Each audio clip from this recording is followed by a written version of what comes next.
Report. I'm Sharif Abdul Quddus. Amy Goodman is taking off this week. President Obama has declared an end to the U.S. combat mission in Iraq. In the second Oval Office address of his presidency, Obama said the recent withdrawal of the last U.S. combat brigades from Iraq heralds the end of Operation Iraqi Freedom. Iraqi freedom is over, and the Iraqi people now have lead responsibility for the security of their country. This was my pledge to the American people as a candidate for this office. Last February, I announced a plan that would bring our combat brigades out of Iraq, while redoubling our efforts to strengthen Iraq's security forces and support its government and people. That's what we've done. We've removed nearly 100,000 U.S. troops from Iraq. We've closed or transferred to the Iraqis hundreds of bases. And we have moved millions of pieces of equipment out of Iraq. Vice President Joe Biden is in Iraq today to preside over a formal change of command ceremony to mark the start of what's being called Operation New Dawn. Despite the pronouncement, tens of thousands of U.S. troops, special operations forces, and private contractors remain in Iraq. We'll have more after headlines.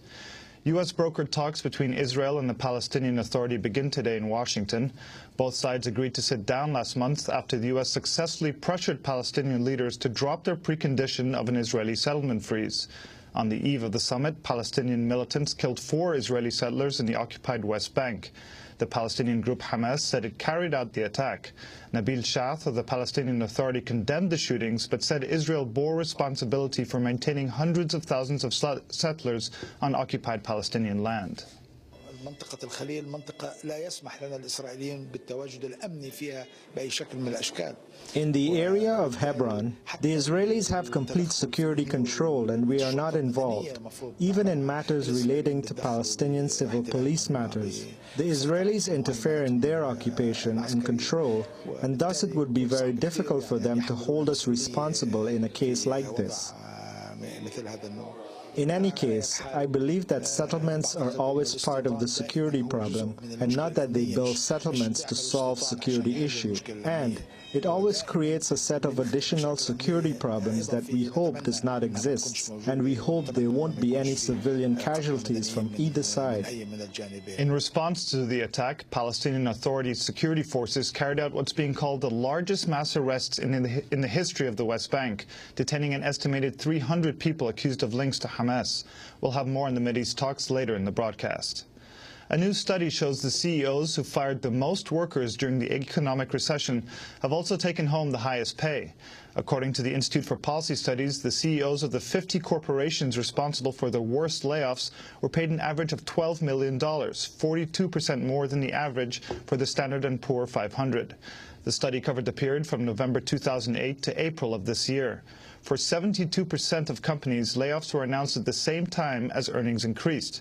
New figures, meanwhile, show the nation's banks reduced lending last quarter while seeing their highest profit jump in 3 years.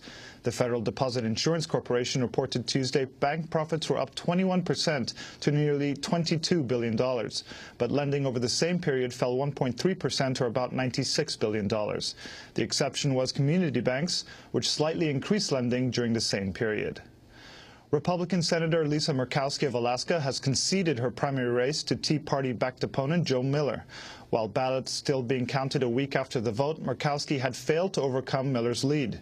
Murkowski is the third incumbent senator to lose a renomination bid ahead of the November midterm elections. 5 teenagers have been arrested on charges of disrupting a religious service at a mosque in upstate New York. Police say the group shouted obscenities, set off a car alarm, and fired a shotgun over the course of 2 nights of harassment at the World Sufi Foundation Mosque in Carlton. Mosque member Bilal Huzair witnessed the incident. We heard 2 cars that were screaming and driving back and forth, yelling obscenities, against the religion itself, calling us Muslim, blank blanks. If it was a hate crime, so be it. They need to be charged as a hate crime. In Washington State, meanwhile, a Seattle resident has been charged with a hate crime for assaulting a turban-wearing clerk at a 7-Eleven convenience store. Police say the suspect punched the clerk in the head and yelled, quote, "You're not even American, you're Al-Qaeda, go back to your country." The incidents come amid the ongoing hysteria around plans for an Islamic cultural center blocks from New York's Ground Zero. A poll released Tuesday shows 71% of New Yorkers now think the Park 51 project should be built somewhere else. Speaking in Dubai at the end of a State Department-sponsored Middle East tour, the imam for the proposed center, Faisal Abdul Rauf, criticized the campaign to delegitimize the project.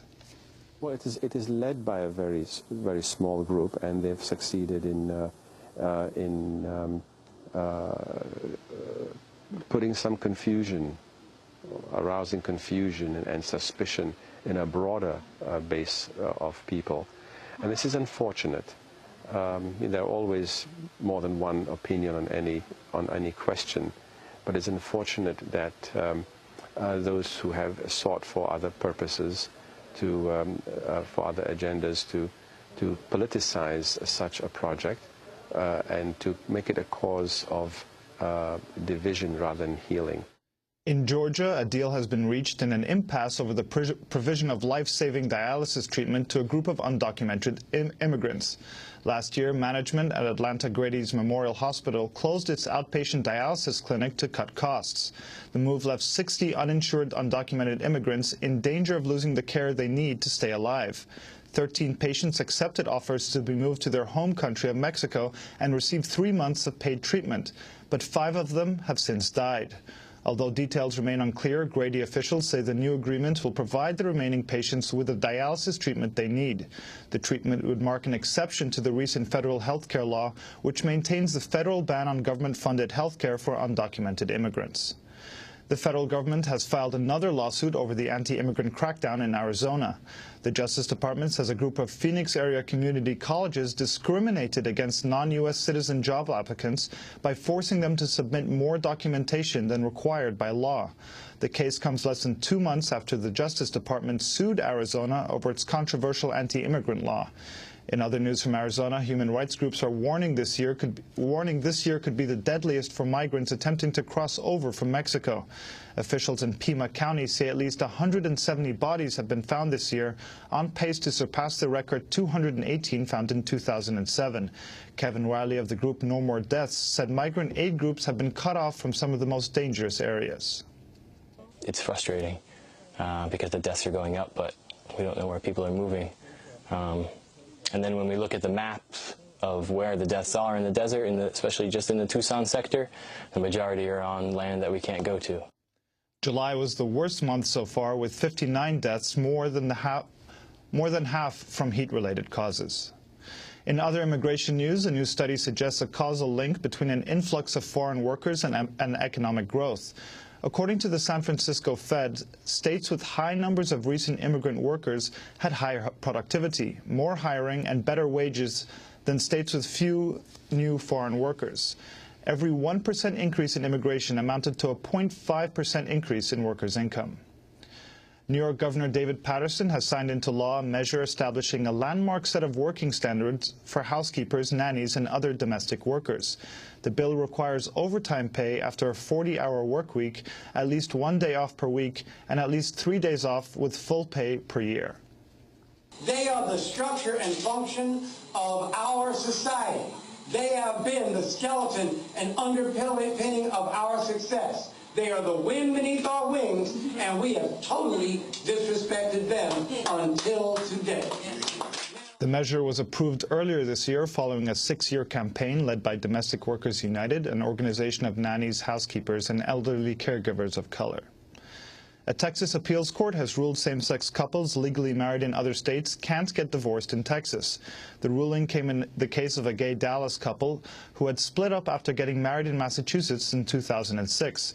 In issuing the decision, the appeals court also ruled the Texas same-sex marriage ban is constitutional. The environmental group Greenpeace has blocked an offshore drilling operation near Greenland. On Tuesday, 4 activists boarded and locked themselves to an oil rig owned by the company Cain Energy. Speaking from the activist ship, Greenpeace campaigner Leila Dean criticized Cain for drilling in the Arctic. At 6 a.m. this morning, we launched 3 boats, evaded the Danish Navy and the police that are surrounding the Stena Don drill rig to occupy it with a bunch of climbers. Now, we're here because Cairn Energy is drilling in the Arctic. It's an incredibly dangerous place to be drilling, and Cairn has no response for drilling here in the Arctic. The activists say they have enough supplies to remain aboard the rig for several days. Greenpeace says it's hoping to disrupt Cairn's operations before a winter deadline to complete its Arctic drilling. And those are some of the headlines. This is Democracy Now!, democracynow.org, the War and Peace Report. I'm Sharif Abdel Quddus.